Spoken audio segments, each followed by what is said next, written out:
Welcome back to the Corn Quilt Shoppe Quilt Along. We're on our last week, October 27th. Today we'll be working on our borders, attaching them to the quilt top. We'll do the backing and binding and then add all of our embellishments. I'll be using these border files today. Something of note, the border files for widths 1 inch, 2 inch, and 3 inch are a candy corn and swirl. See the little candy corn flower and swirl? Then when you go up to the 4 inch and larger, they offer you a 4 inch, 5 inch, and 6 inch to choose from. It's a little more complicated. There's more to the design. When you're working with the borders, they always advise you to cut your fabric 1 to 2 inches longer than it's stated in the instructions. In the instructions on page 6 are the fabric requirements for inner and outer borders. I'm using my scraps. This also has backing and binding, same thing. I'm working with scraps. This is page 44 of your instructions. It gives you measurements and fabric cuts that you need for borders and binding. So if you're working with the fabric kit or following the instructions, I'm going to refer you to this. It's very easy to follow. We're going to have 2 borders. An inner border, I'm going to use this fabric, and an outer border. And I'm going to be doing something a little bit different with the outer border. But let's start with our inner border. These fabric pieces are left over from a quilt. The inner border is going to use a 1 inch wide file. I've saved the edge pieces with the selvage. Look how much fabric I have there. If I grab a ruler, easily can fit 1 inch right here in the middle and cut off that selvage with no problem. So I'm going to use these for my inner borders. This fabric has already been starched. I used it in a quilt. You can see it's got some fold lines. I'm going to want to press this out first. The quilt top right now measures 30 inches square. I need 2 strips that at minimum are 30 inches long, and then when I go to do the top and the bottom, I would need at least 32 because you're going to have the 1 inch extra here and 1 inch extra here. I've got my math here for the bottom. Inner border, 30 inches on the side, 32 inches top and bottom. I'm working with a 9.5 by 14 inch hoop. If I use the 1 by 12 file and I do 3 hoopings, I'll have 36 inches of quilted material. That's plenty. That also gives me a little bit extra to cut off at the top and bottom and make sure it's even. I'm going to cut them in half. That's going to give me 4 strips, and then we'll work on all 4 of our borders. Remember, you've got both sides of your quilt and the top and bottom. In addition to working with scrap fabric, I'm also working with scrap batting. I've got all different sizes, different widths, different lengths, and I even have a really big piece. I'll be cutting my batting as I go. If you've never done borders before, they're going to go in sections, so you don't have to have a piece of batting that's completely the length of your borders. Little pieces will be just fine. I have my light mesh cutaway loaded in my 9.5 by 14 inch hoop. I'm using the 20 by 10, which I've shown before fits one direction in my hoop, which is why this extra is rolled. And today I'm trying tape. Sometimes I clip it, sometimes I pin it. Today we're going to go with tape. I've steamed ironed out the wrinkles. This fabric is very heavily starched, so I'm not going to add fusible on the back. We're going to start with our inner borders. I'm going to be using the 1 by 12 border file. I've already put that on my USB. Let's bring that up. You'll notice it actually says 1.50 by 11.75. It doesn't say 1 by 12, but your quilting goes down the center. That's the 1 inch. And 11.75 is okay because we're going to be joining these end to end. I'll show you how to do that, and that will account for that 1/4 inch on either end. Let's set that on our screen. I need 4 of these. I'm going to use the little border button. Let's just slide it over. I need to add side to side. So I have 1, 2, 3, 4, and then I need some space in between. That'll make it a little bit easier for me. You're going to be placing your batting and trimming your batting and placing fabric. I might as well use up all the space I have in my hoop. That looks really good. I'm going to hit OK. I'm going to save it to my machine. Always save it to your machine or save it to your USB. Sometimes things happen. We've looked at this before, but just in case this is your first time watching, when you use that border button to duplicate, that's going to do everything the same through each strip. So the first thing we have here, you see 1, 2, 3, 4 of the same. So batting placement, batting tack down, and then it'll go further down. So it's going to do everything 4 times. I have a neutral thread on my machine. I'm going to start with the batting placement lines. I've got a lot of oddball strips. It needs to cover that batting placement line. So there's 1, 2, and you can certainly tape these to hold them down. And the other 2 I have are long. So the extra batting can just hang off the front of your hoop. Don't worry about it. We're going to be trimming these. Great use for scrap batting. Everything's taped in place, top and bottom. Let's stitch the batting tack down. Once all your batting tack down lines have stitched, you need to trim off any batting outside of the tack down lines. So if you've got long strips like I do, save those strips. These are all trimmed. The next thing we're going to stitch out is the fabric placement line.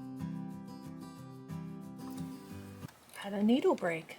Guess it was time to change my needle. These are the needles I'm using. They're Schmetz Super Non-Stick Universal 8012 needles. They work really good for the embroidery projects. We need to place our fabric and make sure it covers the placement lines. These are all good to go. We're going to stitch the tack down line. Everything is tacked down. We're ready to do our quilting. I'm going to use the green glow-in-the-dark thread.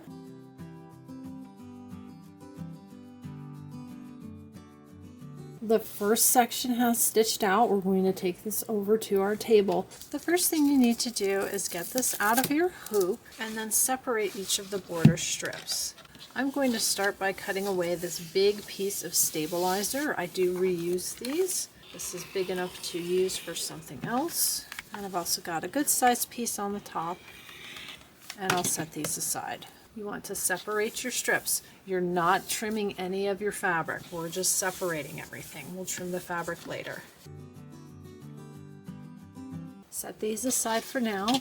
Rehoop some stabilizer. I've got my stabilizer hooped and ready to go. I'm going to go back to my machine, stitch out batting placement, place my batting, tack it down, trim it, stitch the fabric placement line, and then I'll come back here. What you want to do is grab one of your strips. I'm going to start with this one. It has the selvage over to the side. It needs to go on this side of the hoop. You have your border that's already quilted. I'm going to roll this up. On the back side, you can see your stitching lines. This is the line we want to line up. All of these other stitching lines will definitely help line up the border. I find the easiest way for me to do this is just to fold this back a little bit. I want to make sure that these lines of stitching, I'm looking at the lines on the outside of the batting tack down lines, they're all lined up. And then I'm going to pull this up, roll it down. I'm a little bit over. I'm trying to line up this line of stitching with this line of stitching here. Slide it up, roll it down, there we go. I'm going to hold that in place, and I want to tape it, so have your tape ready. Got a big piece there, that'll be fine. And I'm going to add a piece of tape right here. I'm going to smooth this down. Make sure it's coming down straight, that I don't have any little bubbles or fabric folds, or like here I've got a little bit of thread fray. I'm going to go ahead and trim that off. That looks good. I'm going to tape it at the bottom, and we'll do the next one. Same procedure. Got the part that's already quilted, the part that's not. I'm going to fold it up. I'm going to start like this, making sure I'm lined up. Slide it up, roll it down. Let's tape that. I'm going to smooth it all the way down, and I'm going to add some tape at the bottom, and then do the same thing 2 more times. I'm ready to take this over to my machine. When you put this on your machine, make sure your borders that are done are hanging up and over the back. Don't just slide your hoop on and not pay attention and let these get caught underneath, because you'll have a mess and you'll have to start all over again. I'm back at the machine. The next thing that's going to stitch is the fabric tack down. I can take a peek at this. I can look and see where my needle is. If you want, you can crank your needle down. That's really close. I'm off by just a hair. In fact, ironing or smoothing, that's probably going to take care of it. It's right on the other stitches. I'm fine with that. When you do this, if you end up a thread over this way, a thread over that way, it's not going to matter. All the quilting will end up looking continuous. I still have my neutral thread on my machine. I'm going to stitch out all the tack down lines. All of the fabric tack down lines is stitched. This gives you a chance to look and see how you did matching everything up. You can see that one's off just a hair. It's fine. It'll come out great. That one looks good. That one looks good. And that one looks good. I did really well matching these up. I need to change to my green glow in the dark thread. I'm also going to check my bobbin and then we'll do the quilting.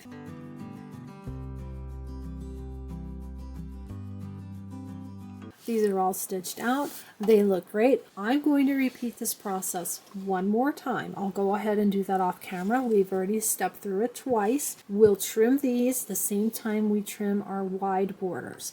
I'm going to go ahead and move on to the wider borders, which is the outer borders. Let's talk outer borders. I'm working with these fabric strips. They're really long, but when you measure the width of my fabric strips, they're 4 inches. I did this at the end of last week's video. Having used border files before, I know that the fabric tack down line can be tight. I took the 4 by 14. I put some stabilizer in my hoop, put a dark thread on my machine so you'll be able to see this, and I stitched out the fabric placement line and the fabric tack down line. Here's the border as is. This is the 4 by 14.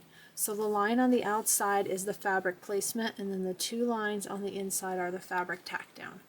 This is full size, as is, not touching it. Over on this side, you can see it's slightly shorter and a little bit narrower. I shrank it on my machine. On all sides, as much as I could shrink it. I just hit that button that brings it in until it stopped. Then I grab one of my fabric strips. Here's the full size file. Here's the fabric tack down line. Do you see that? It's exact.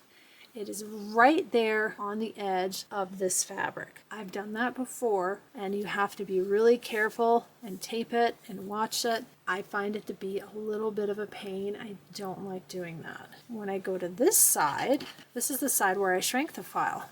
Fabric placement, fabric tack down. My tack down line is just inside the edges of my fabric. This is going to be much easier for me to work with. I'll be working with this, and I'll show you how to shrink the file. The 14-inch long sized down to 12.5.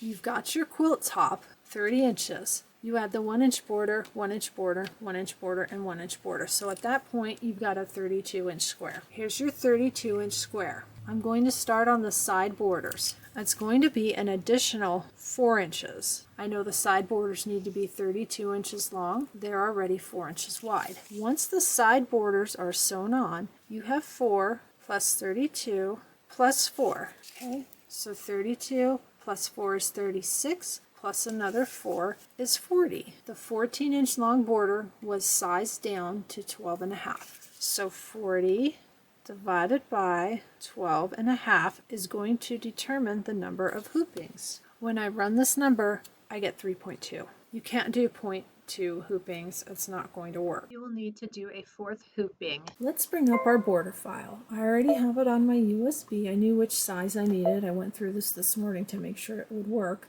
4 by 14. I want to shrink this down. It's going to make it easier for me. I'm going to hit the edit button, size, and what I did was touch this button right here at the top. It brings in all the sides, and I just held it until it stopped. You can see it's 4.05, 12.6 long. I'm good with that. Let's move it over. We're going to add another one to the side. That's good. Let me slide that to the center. They're going to need a little bit of space in between. It's easier for me to work with it that way. That looks good. I'm going to save that to my machine. Always save it to your machine. Let's hit the embroidery button. I've got my neutral thread on my machine. The first steps are just like we did before. Batting placement. I'll place my batting. I'll tack it down. I'll trim it. I'll do the fabric placement and the fabric tack down. I'll go ahead and set all of that to music because we've done that before, and then I'll stop before I start the quilting and I'll talk about which thread I'm using, and we'll have a look at it and just see how the process is going.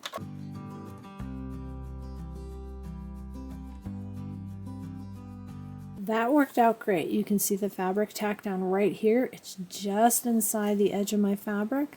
Here, here, and here. I'm going to switch to this color thread. This is the gray glow-in-the-dark thread.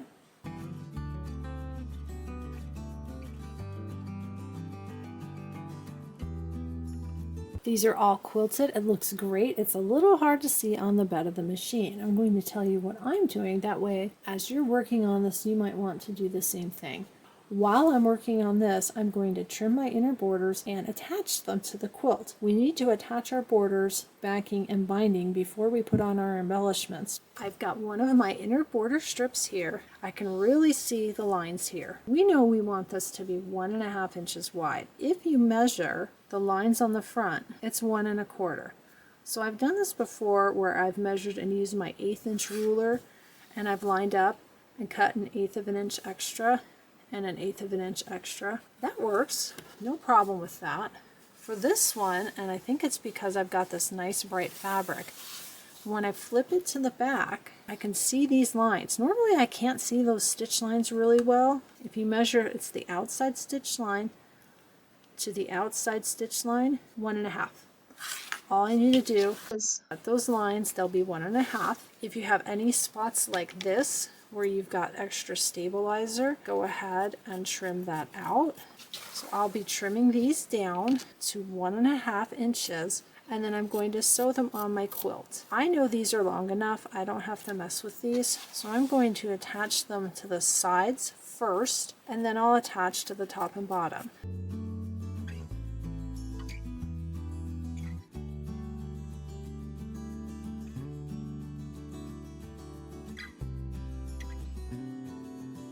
Let's talk about measuring these. When I flip it to the back, if I look at the stitch line here and the stitch line here, it's 4 inches exact. So I'm going to trim all my borders from the back side, that outside stitch line here and the outside stitch line here, and make them 4 inches wide. I ended up with 2 long strips that are 62 inches, and these are about 25.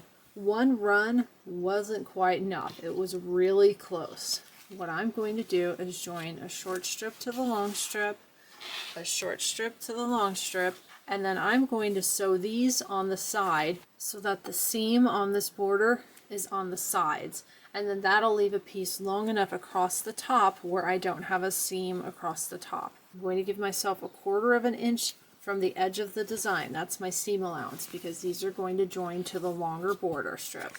To do that, I'm looking at the high point on the quilting here. It's the top of that loop. Got a ruler here, it's got a 1/4 inch line. Going to line that up along the top of that loop and make sure it's straight along the line where I just cut. I trim these to 4 inches wide. Now that's ready to join to the longer strip. Let's get a look.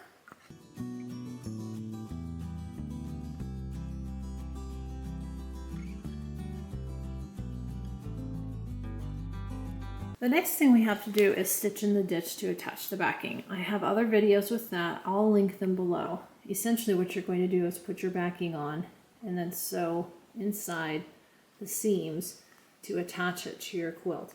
I'm using solid black for the backing and for the binding, and I have videos also showing how to do machine binding and how to attach a label. I will link those below as well. I'm going to finish that part off camera, and we're going to start on our embellishments. We're going to work on our embellishments. The first thing we're going to do is make the dimensional banner for the quilt shop. 5x7 hoop, the embroidery leather that came with the embellishment kit.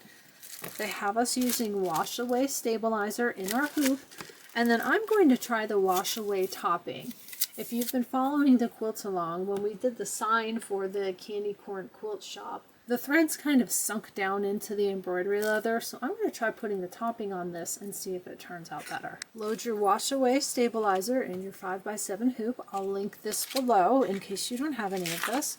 And then I'm also going to cut a piece of the wash away topping so I can have that ready. I have my file loaded on my machine, the wash away stabilizer in my 5x7 hoop, and a neutral thread. We're going to start by stitching out the banner placement line. I'm going to switch to my white thread. I want to cover the placement line with the embroidery leather. And then I'm using the wash away topping on this. I want to see if that turns out better than the Quilt Shoppe sign. That way you'll know too. So if you're making this project, you can decide which way you like best. I've got this taped down. The wash away topping is kind of like saran wrap. You don't have to flatten it and make it perfect. You just need that to cover your piece. With the white thread, we're going to stitch the banner tack down line. Want to switch to gray, we're going to stitch the banner shadow. If you're using two grays, you can decide light gray, dark gray. I just used one gray throughout. Going to switch to black. We're going to stitch the top and bottom outline and then the words fabric bolts and quarter sail.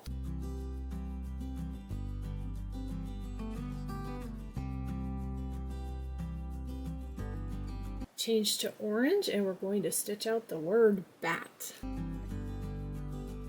This is all stitched out much better with the wash away topping. It doesn't look like anything sank into the fabric. I don't know if you remember, but my Quilt Shoppe sign has sort of a gray outline on all the letters. It doesn't look bad, but I did that without the wash away topping. Getting rid of the wash away topping is pretty easy. It pulls off, and then anything that doesn't pull off, you wash away. And since we used a wash away stabilizer, we're going to have to get this wet anyway. This is a great embellishment to do first or to do ahead of time because it's going to have to dry since we're using wash away things. So let's go ahead and tear this off. The topping that's in here doesn't want to tear off, and I don't want to pick at it or scrape it because I don't want to damage the leather. On the back, we also have wash away. What you can do is trim the extra, get it out of the way. We're going to trim this banner anyway. I like to get the extra stabilizer out of the way. I suppose you could do that while you trim your banner, whatever's easiest for you. It tells us to trim the leather 1/8 of an inch away from the stitching. You don't want to trim right on that stitch line, so trim close to it but not on top of it. I've got my super sharp scissors. Looks like it came out pretty good. I need to go soak this in water, get this topping off, and get this stabilizer off, lay it flat to dry. Next we're going to make the pennant banner. It gives you this little template at the bottom, tells you to trace the template. If you make this a rectangle, it's 1.5 inches by 3/4 inches. I already cut mine. I didn't do the best job. I did try tracing it and then trimming around it, and it really wasn't working well. That's when I measured it. The last one I did was the best one. This one I made without the template. I cut the rectangle and then just cut in and made the little cutouts. You can see some of mine don't really have a good corner. We're going to be folding these and the back side won't be visible, so I'm not too worried about that. So I've got all 5 cut. That's terrible. I'm getting an F in arts and crafts today. And then we're going to need our twine.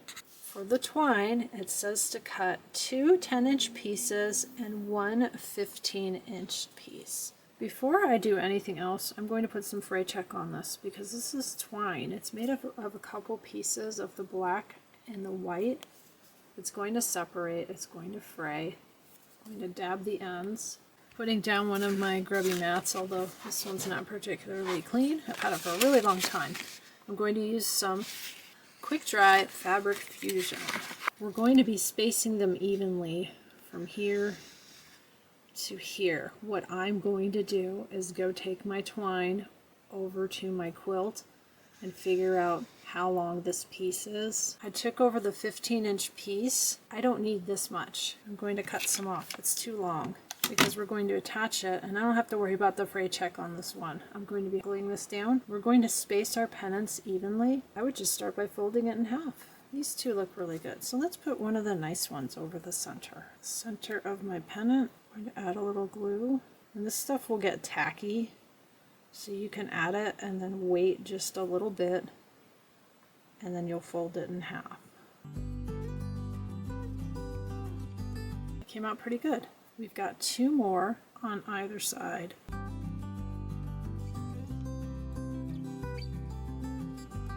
It works better if you put a little bit of glue down, let it sit for a minute, let it get tacky, lay the string on top, and then fold it. That's done. It tells you to take your two 10-inch pieces and tie bows and then trim off the ends. I already put freight check on the ends. I'm going to trim the ends. And then it says to attach it to your quilt. You can use this, hot glue, whatever. I'm going to use this. Dries clear and is flexible. We want to glue it to the top corner of this block. It's going to string over, and then they have it attached right here at the peak. There you go. All done with the glue. This will drape a little bit better when it's hanging. I'm going to leave it here and let it sit. Next up is the mini quilts.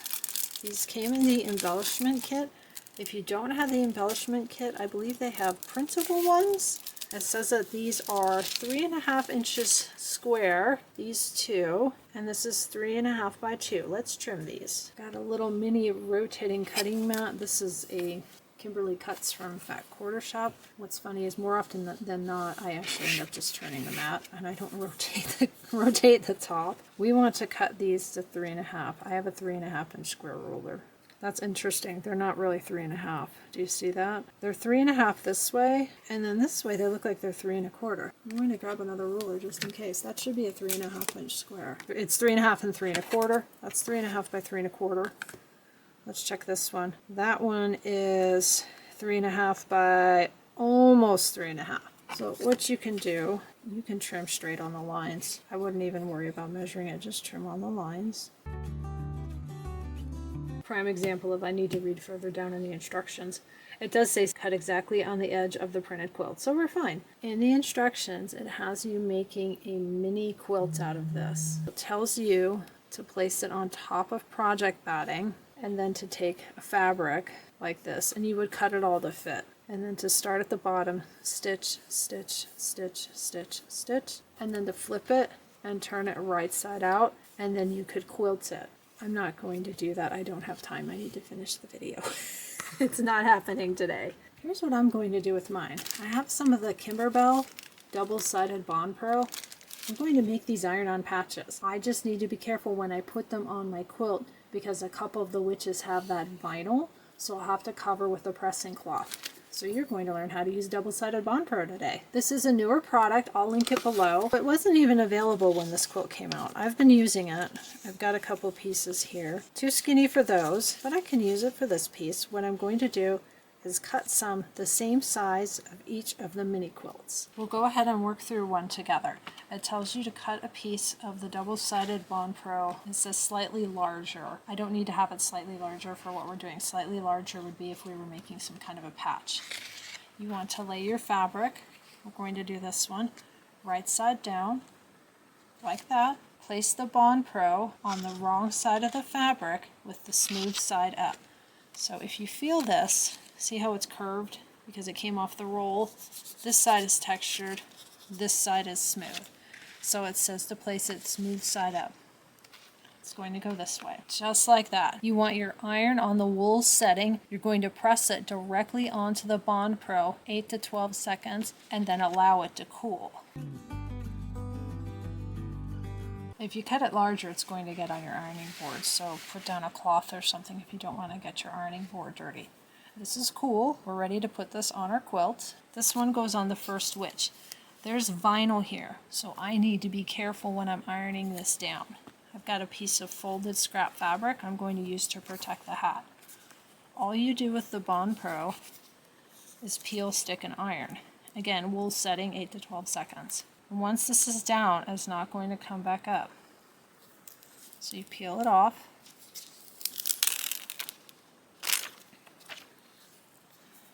You want to place it where it needs to go. They have it slightly over the hat, but your quilt, set it how you want to set it. Centered, that's ready. You don't need to put a pressing cloth over this. Let's say you're making a patch. You just iron straight on it. Again, wool setting 8 to 12 seconds. Make sure it's where you want it because once you have this down, it's not going to move. But I want to protect this glitter applique up here. I know we heat set it, but I don't want to burn it. Let's just do that just in case. Wool setting, and watch out here. See, I gotta watch what I'm doing. I've got glitter applique here. and glitter applique here and under this piece. This is just embroidery thread, so be careful. That should be set. Oh, I can see some of the polka dots through it. That's okay, I don't mind. Don't have water in your iron either. I didn't get the corner very good because I was trying to avoid the hat. These corners are all down.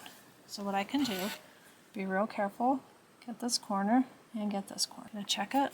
That's not going anywhere. I'm going to do that for my other two quilts. I've got these all ironed on. Let's go on to the next step. Next we're going to work on the skirts for the wire dress form and the solid dress form. Purple polka dot goes on the wire dress form and the silver goes on the solid. It says to fold the organza in half, glitter side out. You're going to get another version of how to do this. This has us doing some machine basting and gathering. If I do this, I'm not going to finish this today. I'm really running out of time. I should have given myself some more time for this. I'm going to think of another way to do this. Oh gosh, you're going to get glitter everywhere. When you fold it, it's all over my hands, so be ready for it. It's all over the table and the instructions already. Wow, not a fan of that. I really don't like glitter all over everything. We're going to do this on the fly. You need to get your ribbon. Both of these use the measuring tape ribbon. It says to cut 2 pieces 12 inches. And again, if you want to follow the instructions, please do. Fold this in half. Let me measure this and see if it's 12 inches. It's a little less than 12 inches folded in half. That's fine. We need 1 for each. I just even hate touching this. I do not like getting glitter everywhere. This really bothers me. I really don't like this. I'm going to do something else. This is getting to be a disaster. Let's do something different. Let's take these. Oh, I thought I got all the glitter off, but I didn't. I actually lint rolled. Can you see it on the lint roller? I'm going to tie a bow. We'll just make a couple nice bows. That looks good. I'm going to go ahead and trim and trim. I'm going to make another bow. Oh, I didn't trim it evenly. That's okay. Handmade project. Oh gosh, there's still glitter on my hands. I'm going to go hold these on top of the dress form and see how it looks. Here's how that looks. We're just going to go with that. I don't have any regular tool. I'd say if you don't mind the glitter, go for it. I'm going to use this. I'm just going to glue on the ribbons. If you have organza, you could do a little pinch ruffle and add a piece of fabric over that. I'm just going to go with the bows. These are glued down. I like it. That's more my style. That glitter organza. Not my thing. I'm going to tell you that this and my glue gun soon are my best friend today. If you want to make the fabric bolts per the instructions, please read the instructions. I see a picture of a needle and hand sewing. Not gonna happen. We're going to make 3 of these to put in front of the quilt shop and 5 to go on the fabric shelves. Let's open this up. 1, 2, 3, 1, 2, 3, 4, 5. They give you exactly the number that you need. It tells you to cut your fabric 4 by 3.5. I've got some fabric scraps here. I'm just going to pick some and see what looks good and then decide. I need 5 for my bookshelf. My bookshelf has a yellow background. Let's go green, purple, orange. That's 3. Well, this one looks good. 4, and then maybe something with black to anchor it, and 5. So here's my 5 fabric choices. How wide is this? 2 inches.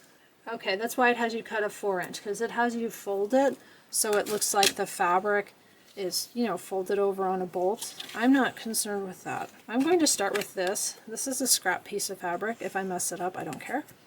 I'm going to cut it 1 3/4 inches, and it's about 5 inches long because it's a charm pack. It was from a charm pack. That looks great. I'm going to wrap it just like it's a little fabric bolt. Get the glue. The amount of time it would take me to sit there and hand stitch, or just forget it. And this is going to be attached to the quilt, so this side where the fabric overlap is going to get attached, and you know I'm gluing it. That's beautiful. I can't see any reason why not to do them all like this. I love the way it turned out. Let's do that again for all of our fabric choices. I'm going to cut them all 1 3/4, and then I'll wrap the bolts.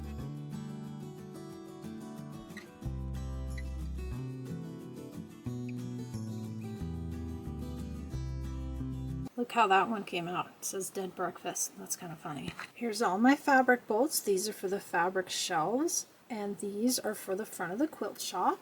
I'll be using my glue gun to attach these and to attach all of the buttons. I'm not hand sewing anything, in my opinion. A glue gun is fine, especially since these buttons have the little holes, because when you push down on the glue, it comes up and it presses inside the holes and it holds it in place. If you want, you can continue to use that tacky glue. Here's my setup for this. I have everything up on my computer because my printout is so bad. I'm going to follow the picture. And I've got this on a folding table. There's my helper, one of two. There's another one in that dog bed as well. I'm going to start by opening the buttons. I've got a rope bowl here. I made this. I have some rope bowl videos on my channel. Here's my fabric bolts for the quilt shop. Those go along the front. We also have our sign. Before I glue anything, I want to place everything and see how everything looks, make sure I'm happy with it. This looks like it goes about like that. This is why I wasn't concerned about not having the vinyl on my window. And I've got 3 fabric bolts here. I have to decide which color I want in front. Since I have a green door, I think I'll put the stripe in front. Actually, I have orange on the door too. Maybe I'll put the black in front, like that. Let's start with the sign. I'm just going to hot glue this. I'm going to start with a little bit on the edge and just get the edge in place and make sure I'm happy with where that sets. Now I've got a little glue oozing out, so I put it a little too close to the edge. It'll dry clear though. That actually looks good. I'm happy with that. What I'm going to do is go this way and just add some hot glue. It's not like I'm going to wash this, right? Okay, you can feel the heat through that. So if you're using a glue gun, be careful of your fingers. You can look for these online. They're just called silicone figure covers. We're going to want our fabric bolts. I think I like them like that, although they wouldn't stand like that, would they? But if you line them all up like that, it's kind of boring looking. So let's line them up like this. Now, if you have vinyl on your window and you're using hot glue, you need to be extra careful. This hot glue will melt the vinyl. This is a Sure Bonder high temp glue gun. It would definitely melt vinyl. That looks great. Let's put our flower button here. We need to find the big candy corn flower button. That's going to go right there. Again, hand stitch if you want. I'm gluing. Squish the glue right on the quilt will be fine. I'm going to set that down, and as I press it down, the glue is going to come up into the holes. I can actually see it squishing out, which is fine. It's going to dry clear. I don't mind that it squishes out. It almost creates a bead. And when that dries nice and round like that, it's bigger than the hole. That's going to anchor it to the quilt. Here's a close-up of that. There you go. You can see the glue kind of oozing out of the hole. If it bothers you, wipe it off before it dries. I'm going to do this pumpkin next. It also has the candy corn flowers. There's 2 of them. They go on the needles that don't have any embroidery. If you're not using the embellishment kit, you can put whatever you want on that. You could have embroidered an extra dot on it. You could leave it as is. I don't need as much glue for these. These are smaller. I'm going to push it down. Make sure the glue's popping through the holes. It is. Looks good. Watch out for glue strings. Make sure that's down real good. We'll go to the next part. Let's talk about the little witch hand buttons. They have them in different places for each of the witches. For this one, they have them kind of catty corner, like that, sort of like she's holding the edges of the quilt. Here's how they have that. I'm going to go ahead and glue those on. Be really careful of that vinyl if you're using a hot glue gun. For this one that's in the middle, it makes me think of those pictures of people holding a fish. If you've seen those going around Instagram or whatever. They kind of have one on the top and one on the bottom. I don't really care for that. I'm just going to put them right there at the top like she's holding them on the sides. Here's what that one looks like. And for the last one, they have them similar, just on the sides. Let me place those. I'm going to place them on the sides, but not right up in the corner, so it doesn't look exactly like the one next to it. Here's what that one looks like. They all look great. Next, I'm going to go ahead and do this pumpkin up in the corner. This one has the 2 bats. These buttons definitely do have a front and a back side, so be careful with those. Those are on. We've got these 2 buttons to put on the couch. The little welcome sign and the little cat. I'm going to pretend it's a chihuahua. So they show the little kitty sitting on the cushion, and the little sign, it's sort of like a throw pillow. They have it like that. I'm going to angle it the other way. I don't like it angled that way. Here's what that one looks like. These go on the bottom pumpkin pincushion. I've got fabric quilts for the fabric shelf. I'll show you the fabric shelf and the pumpkin pincushion in a moment. We've got one more little candy corn flower. This goes on the witch hat for the center witch. I'm going to be really careful gluing this because this is going on that vinyl. This last button is for the Quilt Shoppe doorknob. I'm out of buttons. I think we're done. Let's get a look at some stuff and then we'll take a look at the whole quilt. Oh my goodness. This one has a ton of embellishments. One of the other quilts on my to-do list is half done. It's spring showers. Is anyone working on that? I think I'll bring that to the channel next year. I do have some of the blocks done, but I think I'll make a quilt along and we'll incorporate what's done with what I don't have done, and we can finish that quilt together. Everything came out great. I have no problems with any of the changes that I made. It made the quilt easier for me to put together and more enjoyable.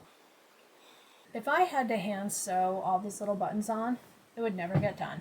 The glue gun is my friend. Make sure to stay tuned. I'll have pictures of this with the glow-in-the-dark thread.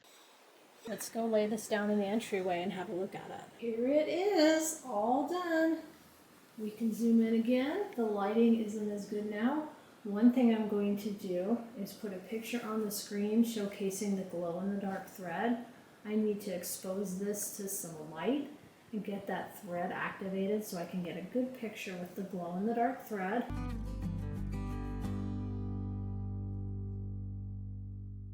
Thank you so much for joining me for the Candy Corn Quilt Shoppe Quilt Along. I've got to do this. Let's check off the last week, October 27th. Our quilt is done in time for Halloween, and even if you finish after Halloween, I would just leave this up until New Year's. This is a lot of work. Be proud of what you've done. Put it on display. Please be sure to like, subscribe, and share. I'll be bringing you lots more Kimberbell embroidery, quilting, cross-stitch, really fun projects. We're going to work on some more holiday projects before the end of the year. This is the last big giant project I'm doing for this year. We're going to work on some smaller things that you can finish in time for the holidays. If there's something special you'd like to see, please leave it in the comments box below. I'll see you next time. Hi everybody. I'm in the hall bathroom next to the washer and dryer, which is about to beep.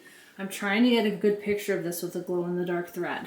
This is a UV flashlight. They come in all different brands. You can buy them online. Let me show you what this looks like in the dark, and then you can see the glow-in-the-dark thread. Here's what this looks like with all the lights turned off. This is kind of fun with the UV. See that bright green? That's that really bright green thread I was using. I did put this outside to get it exposed to sun, and came in, and it glowed in the dark pretty good, but I couldn't get a good picture of it. So I did this. I went all along the quilt with the UV light. You can already see it starting to glow. Just go back and forth and light up the whole quilt. So if you've got one of these and you're doing glow in the dark and it's not glowing in the dark really well, you can get one of these flashlights. Let's turn the flashlight off. Ta-da! Look at that. Oh my goodness. Let's get in closer. Looks like when you're coming in on a flight and you can see all of the lights of a city. There's my boo-hoo. Over here you can see some of the colors. It's not completely dark in here. It's daytime. It's darker up here.